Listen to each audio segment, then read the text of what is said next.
Hello and welcome to Self Startups with Annette Cleverly. I'm going to be giving you tips for healthy marketing methods for the modern practitioner. This show is about how to grow your audience from scratch when you're just starting out in the health and wellness business. You might be a new therapist or a practitioner, and you might be newly qualified. You're looking for ways to reach out and build up a new customer base. My name's Annette Cleverly and I'll be working in digital marketing for many years. I've worked with all sorts of businesses from tiny micro startups right up to multinational multi-million dollar businesses, and I would love to help you along on your journey. Listen in for marketing tips and wonderful interviews with other people just like you who are starting out. Thanks for listening.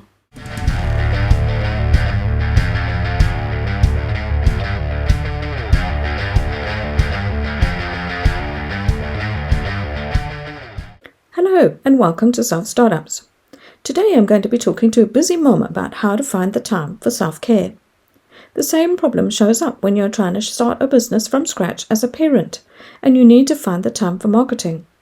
But basically, every one of us needs to find the time for marketing. When you're just starting out, you don't always have the resources to outsource to, so you have to do it yourself. So where do you find the time? When you work in a professional career, time for work is built into your week because you have an office to travel to, and typically you have set hours of work, even if you're working from home. When you work for yourself, you have to have the discipline to carve out the time you need to build your business. This can be really difficult, particularly when family or life partners do not see your business as real work. I find that it is much easier for people to interrupt me, not naming names here of course, when I'm working for myself, in a way that would never happen in a corporate job. They would never ring me up in the office. As my work is flexible, I can be asked to do favors, or I can be asked to meet up during the working week. In order to do that, I have to swap out time somewhere else. In other words, I have to work overtime. But my friends and family are not the only culprit. I can be my own worst enemy, especially if I'm feeling overwhelmed, or if imposter syndrome or my perfectionist tendencies show their faces. Then I am my own block, and I procrastinate like crazy. I've learned ways, thanks to some amazing people I know, to work my way through these blocks so I can move forward. We all need these cheerleaders in our businesses, people who support us and help us to keep going when you need help or just need a sounding board. But also, some of it is yourself.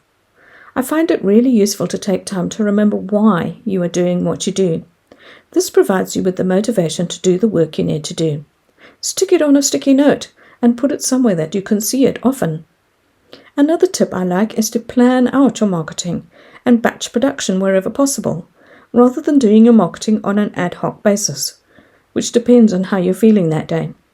I love having a plan, and I've found the most useful courses I've ever done are those that included a plan or a blueprint that shows me the way forward.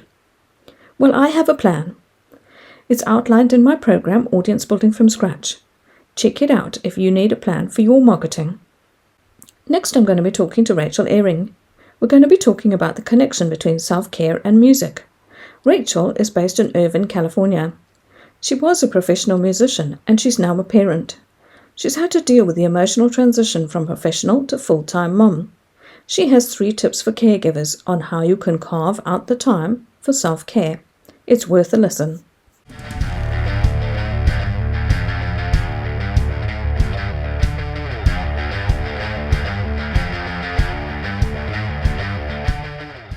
Right, so hello Rachel. Hello. Today I'm going to be talking to Rachel Ehring, and she is a musician, which I find really fascinating because I've never had anything really to do with music at all. And we're going to be talking today about how to get started on self-care by using music. So again, that's something else that's completely new to me. So I'm really looking forward to finding out what you've got to say. Thank you so much. It's such an honor to be here and to talk with you today about something that I've grown really passionate about self-care in general and how to get started with a self-care routine, especially if this is something completely new to you. And I'll talk a little also about how you can use music as part of a self-care routine. So I'm going to give you 3 steps for getting started with self-care. And then I have sort of a fourth bonus step, I guess, for you. So the first step I want to talk about is to let go of the guilt. And I'll be honest with you. I'll share a little bit of my story with you. I'm a mom to a 4.5-year-old. He's amazing and I love him to death, but he changed my life, as if you're a mom, you understand. I understand. Kid will do. Yes, it completely rocks so your world in again. all of the best, all of the best ways. But I'll be honest, like a year ago, I was not taking care of myself. I believed in the depths of my soul, and I won't get into all of my history and all of that, but I believed that everyone else's needs were more important than mine. And honestly, I got to the point where I was burnt out, I was exhausted, and I didn't really, I didn't give myself permission to take care of myself. And that was when someone came alongside of me and gave me that permission and said, not just gave me the permission, but told me that it was essential that I take care of myself in order to be a better caregiver to those around me. And so I want to give you that permission today and tell you that you will be a better caregiver to your kids. You'll be a better partner. You'll be a better friend if you can figure out how to take care of yourself. And I know it's not easy because I'm on the journey with you, and there's days that go by where, you know, I feel anxiety or anger, frustration, whatever, and I don't stop and think about what I need, and I don't do it. But I want to give you a few tips today that I hope will help you on the journey. So, step one, let go of the guilt and give yourself permission to do it. And then step number two is figure out how to find the time and make a plan for your self-care. And I can hear some of you already saying, I don't have the time. I don't have time to take care of myself. I have, you know, X number of kids running around and all these mouths to feed. How do I do this? And believe me, I completely understand. I feel the same way. And I only have one kid. I don't know how you moms with 4 or 5 do it, because one is keeping me hopping. They say it gets easier, but I don't want to experiment, to be honest. Yeah, immediately you said, find the time. I was just thinking, oh, well, that's a laugh. Yeah. So here's a few little ideas for you.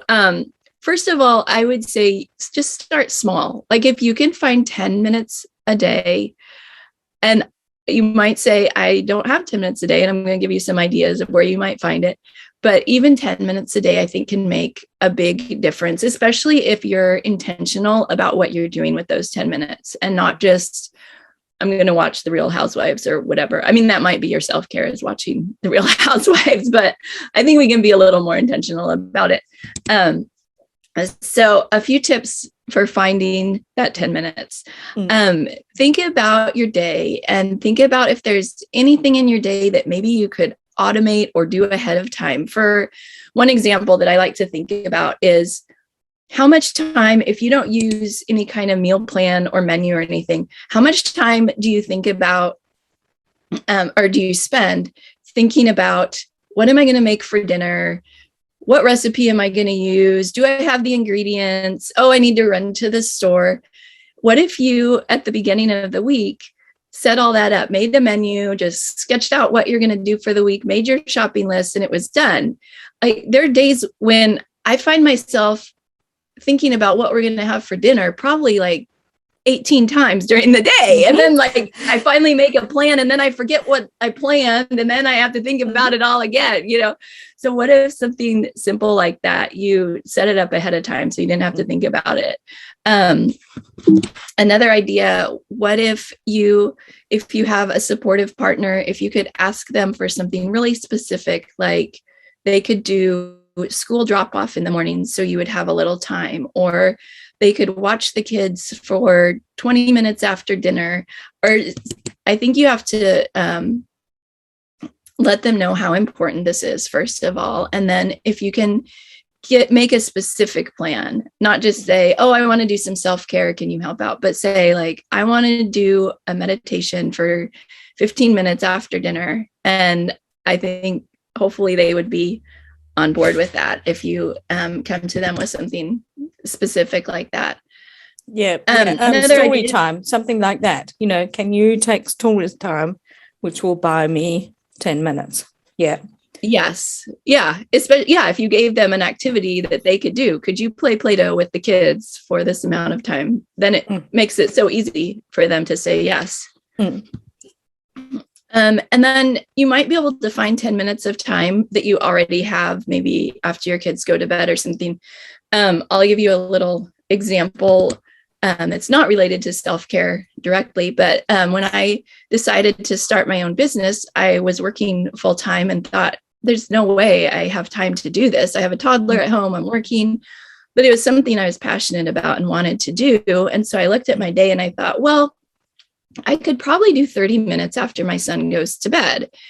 And so I committed to that. And I thought, 30 minutes isn't much, but if I did that every day for a month, that's 15 hours. And that sounds significant. Like I could get a lot done in 15 hours. And so that's what I did. I committed to that 30 minutes. And, there were some nights when the 30 minutes would come and go and I'd keep working for another hour because I was enjoying it and having fun with it. So there might be some time in your day that you don't realize that you could take a little time and do something intentional. Yeah. It depends on whether you're an early morning riser or a night owl, doesn't it? Which side of the day you're going to try and do that. Or mind you, I know a lot of children that are up at 5 a.m. so that might not work. Right. Yeah. I'm more of a night person. I get up with the toddler alarm. I know I can't get up before him. I just can't make it happen. So you're right. Some people could probably get up 15 minutes earlier. And then my last tip for finding the time is come up with a 10 or 15 minute activity that your kids can do on their own, depending on how old they are. Of course, you have to do it age appropriate, but maybe they can play some Play-Doh on their own or color or look at some books, or worst comes to worst, they can watch 10 minutes of screen time. Like it's not the end of the world. If you need that time, if they watch 10 minutes of Daniel Tiger, they're going to be fine. Like give yourself the permission and just, it's okay. I'm giving you the permission right now for 10 extra minutes of screen time. So after you've come up with your plan to make the time, then comes the fun part where you get to choose your self-care activities. And this is where music can come into it. It doesn't have to. Your self-care doesn't have to include music. It's just, I love music. And another kind of personal story. I lost my job near the beginning of COVID, and my job was playing the piano. I played the piano for hours every day. And so after I lost my job, I wasn't really playing that much because I was busy doing the mom stuff and all of that. And after a few months, I realized I really missed it. Like it was almost like there was this kind of void in my life. And I realized that I didn't really have music in my life. And I'd been so used to having it that it was just so natural part of my life. And so being more intentional of including that in my daily life. Now when my son's at preschool, I'll sit down and play a little bit or just turn on the radio in the car or whatever. But back to choosing your self-care activities here. I'm going to give you some of my favorites and you can take these or you can find your own. I think probably the most life-changing activity that I've done over the past year is I've started doing meditation. And I had never done meditation before. I really didn't even know how or what it was or anything. But it's been so calming and peaceful for me. So if you've never done it, I encourage you to try it out.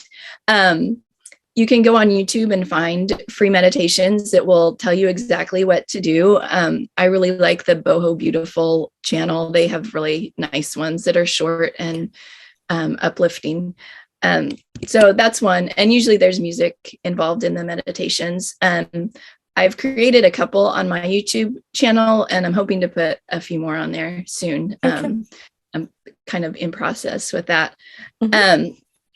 Another thing you can do is create your own music. And you might be saying, well, I don't play an instrument, I have a terrible voice. But I really believe that pretty much everyone can create music somehow. So you can get like an oatmeal can and use it as a drum and put on your favorite like upbeat music and just drum to your heart's content. Maybe you have an instrument that you played years ago that you could pull out and just fiddle around on. Or just even singing, like singing along with songs can be, I don't know, there's something freeing, at least for me, about just playing and participating in music and not just listening.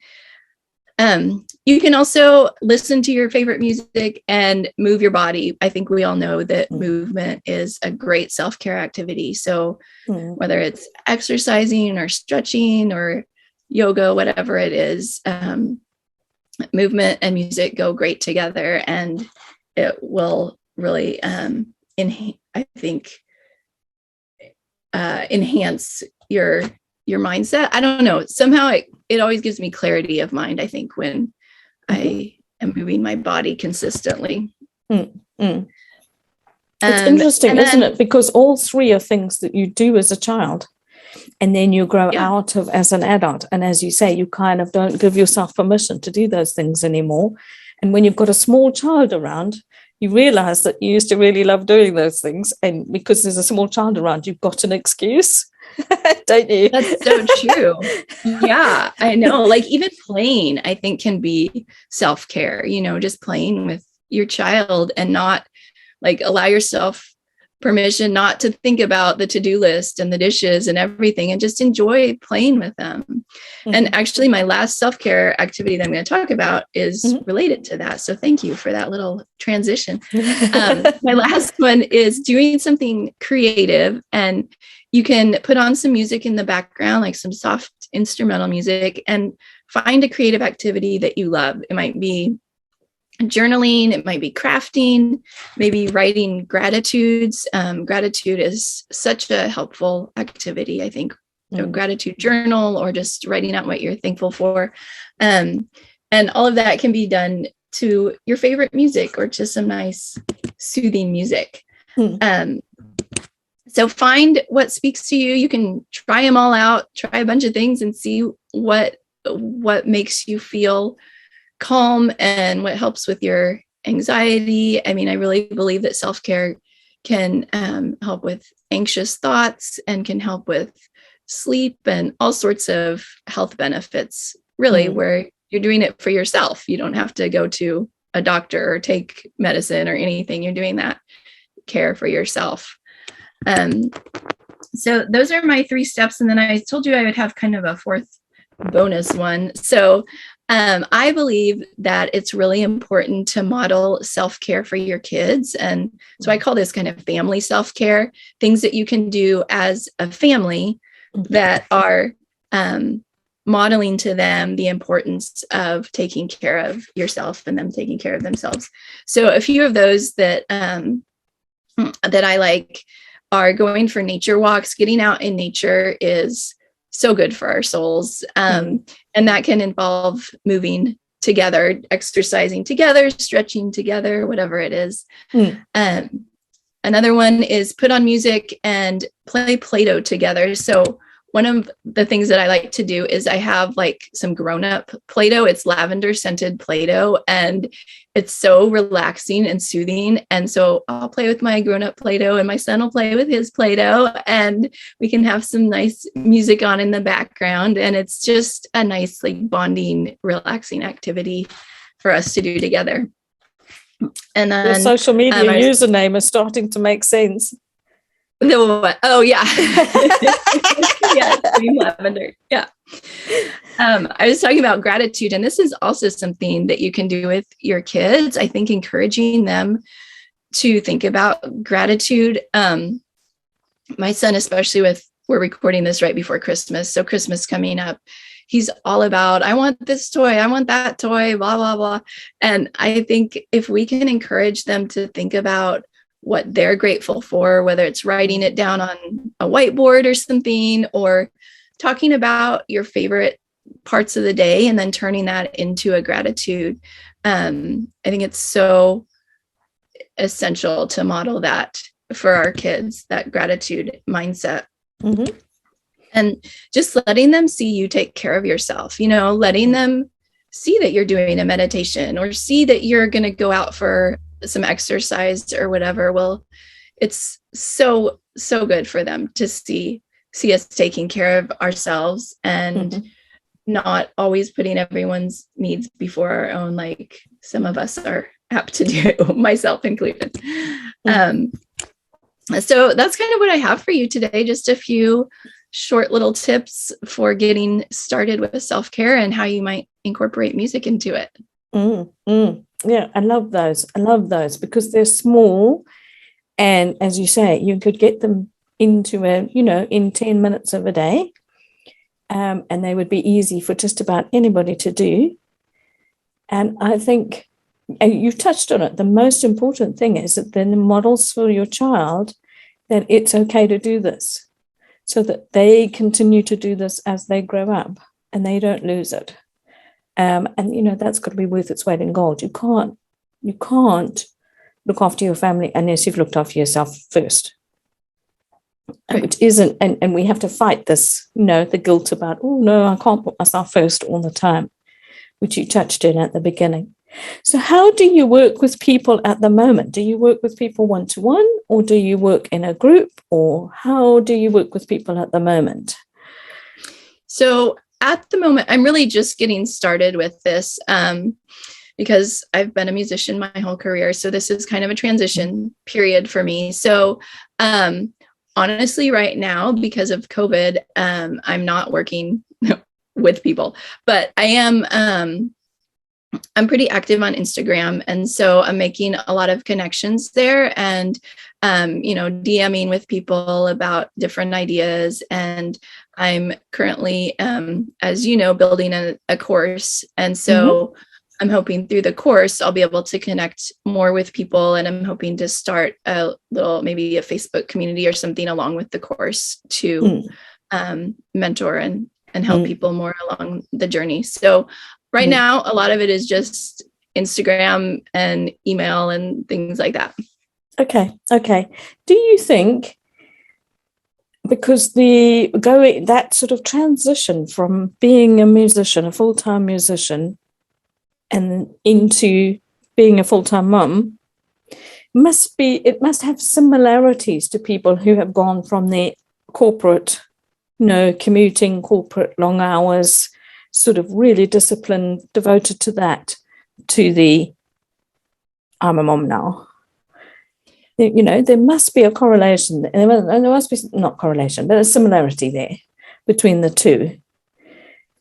And I think that is possibly where the feeling that you don't need self-care because you're just a mom. It's not the same as going out and doing a long commute and being at work all day, and and I think people suffer from the same thing with working from home. I think working from home doesn't feel like you're committed as much as you are when you're out, but actually you can work longer hours and work harder from home than you can that's true. You can't get away from it. Yes, and it's even more difficult to balance life and home and family and work than it is when you constantly walk out the door every day. Right. So I think that's changed quite a lot. I think, you know what I mean? I feel like there's definitely potential for you to work with people, even online, to start developing that love of music and that taking time out for music. I think you could easily do that online as much as you could in person. or I have the think so. balance? I hope so. Yeah. I have to kind of find the right avenues, and I'm working on creating some other resources too for YouTube channel and stuff like that to give people self-care resources that include music, because that's what I love and what I do. So yeah. And you touched on the meditations earlier. So how can we find you? Sure. So I mentioned Instagram. That's a great place to start. It's Dream Lavender Music on Instagram. You're welcome to email me, Rachel at Dream Lavender Music. And then I do have a few resources already created. I have a free PDF that is how to start your self-care if you've never done it before. And some of it is stuff that I talked about today, but it goes a little more in depth too. So you can find that at dreamlavender.podia.com. Podia is Podia. And so you can find that resource and some other resources there as well. Yeah, sure. And I will add links to these with the post so that people will be able to just click through and find you that way. Okay. Great. So, and you, as you mentioned, probably Instagram at the moment is the best place to reach you and start a conversation with you initially. Yeah. And then potentially go and find the resources like the PDF. Yes, they're all linked from my Instagram. So yeah. Thank you so much for taking the time to talk to me today. It's been really interesting. Lovely to meet you, because we're working on the same course together, but we've not actually met before today. So thank you very much for taking the time to talk to me. Well, thank you so much for having me. It's such a pleasure to meet you over the computer here, and I'm so honored that you invited me to speak today. Okay. You made it to the end of the episode. Thanks for listening to Self Startups Today. Don't forget you can find more episodes at my website www.AnnetteClubbley.com, and you can find information about my free trainings and my programs at /learn. Look forward to seeing you there.